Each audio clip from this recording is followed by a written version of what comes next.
Now, y'all know I don't like to do this to my people, but what I'm about to give you here is relatively disappointing. It's a little heartbreaking. Now, I'll tell you this right here. So, one thing I feel that the media and podcasters and just publications and sources, you know, we talk a lot about this midterm election, and I'm glad to see everybody's focused on Whitmer versus Dixon or Val Demings versus Marco Rubio and, all that Beto versus Abbott, whatnot. And I feel that, the Kentucky Senate race has not been talked about enough. It really hasn't. The last poll that they did regarding the Kentucky Senate race was done in January. I can tell you right now, the U.S. Senate, Kentucky, so January 22nd of 2022, according to Mason-Dixon Polling and Strategy. And the poll numbers between Charles Booker and Rand Paul apparently have not changed. Charles Booker is at 40% and Rand Paul is at 55%. They didn't even debate. I think I saw something that said that they were trying to organize a debate between the two, which Charles Booker agreed, but Rand Paul didn't. Okay, we had candidates. I mean, people talk about Katie Hobbs refusing to debate Kari Lake in Arizona. So, hey, I guess it's not required that everybody has to debate. Now, I'll tell you, so what are the differences in these two candidates? Well, let's see. Charles Booker, I know, is a proponent of Medicare for all, increased minimum wage, criminal justice reform, Green New Deal. I'm looking on his website right here. He's got stuff on here that I haven't seen. Quality health care, protect Kentucky's children, support for family farms, stand up for Kentucky coal miners, cut costs for American families, end endless wars and invest at home, fully funded public education, support for veterans, reproductive freedom, making democracy real, end the public health crisis of gun violence, community safety, affordable and sustainable housing, decriminalizing poverty, universal basic income and universal basic capital, strong labor unions, sustainable economy. And I've listened to Charles Booker speak, and he, like many others, is a powerful speaker. He speaks from the heart. He doesn't have to read off of a teleprompter or a script or anything like that.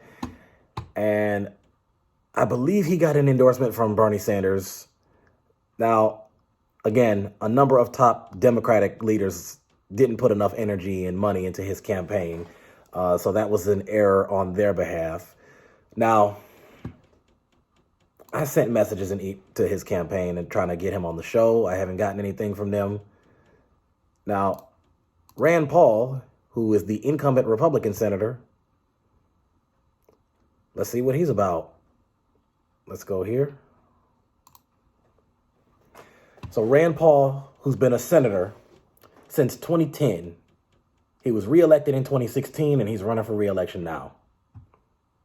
He wants to ban abortion under all circumstances. In 2011, shortly after being elected, Rand Paul proposed a budget which specified $542 billion in defense spending.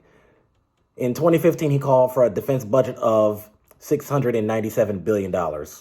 Okay. Now, he voted against Elliott Abrams, but voted for Mike Pompeo. Now, to those of you who don't know who that is, so Elliott Abrams, I'll tell you him right quick. So he was the Assistant Secretary of State for Ronald Reagan. He became a Deputy National Security Advisor under Bush. And then he was also Special Representative for Iran and Venezuela under Trump. Now, he is a neoconservative. He's one of the Bush administration's intellectual architects of the Iraq War, who is also pro-Israel. And so Rand Paul, who initially came across as a guy who at least he campaigned on, or at least he spoke about being less interventionist and more anti-war compared to most Republicans. Now, He opposed that guy, rightfully so. But I'll tell you, he supported the guy who brought him into the Trump White House, which was Mike Pompeo, who was the Secretary of State under Trump after Rex Tillerson left. So he kind of has some mixed stuff on that. Now, what else do we have here? What else did we get to? Hold on, let me bring it back up.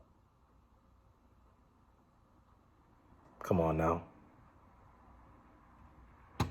This is ridiculous.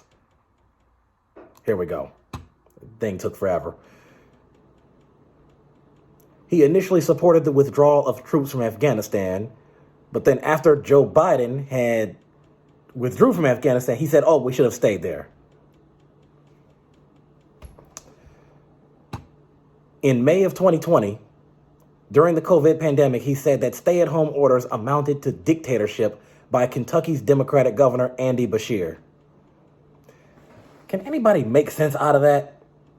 So you're ordered to stay home because the Democratic governors want you to stay safe and trying to lessen your chances of getting the virus, and that's dictatorship to you? Lord have mercy. People, when I hear stuff like that, it wears my energy low. I am tired. I am exhausted. He believes that mandatory vaccinations are akin to martial law. Well, hold on. First of all, so he's still in the belief that Biden and the Democrats implemented a policy of mandatory vaccines, which means everybody has to get vaccinated. I've said it before and I'll say it again. I know that Republicans and conservatives won't understand this. I know most Democrats understand it. But that policy did not state every single person in America had to get vaccinated. The policy stated this: if you're working in a job facility if you work at a job with a facility, you're working with at least 100 or a couple hundred people. That means do one of two things.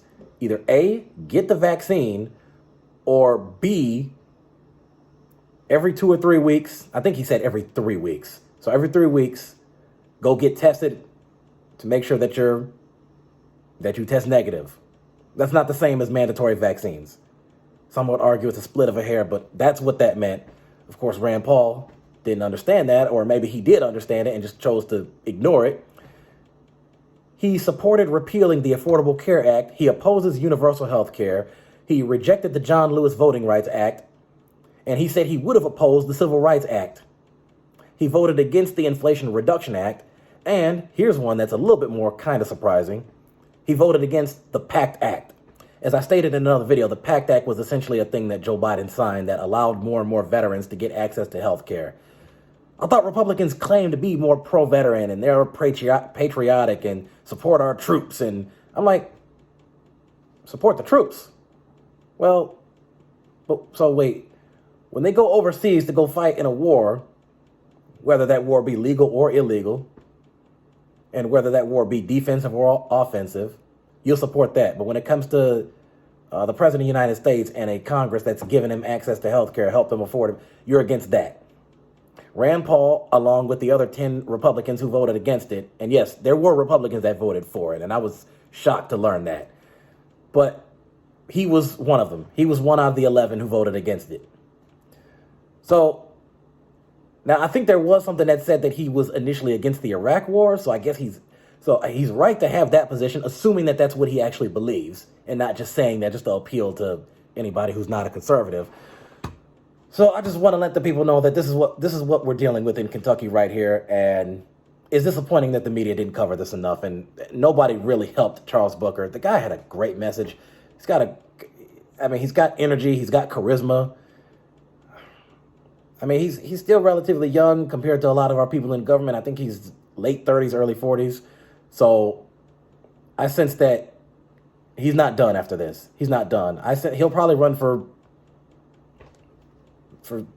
he was a state representative for a couple years.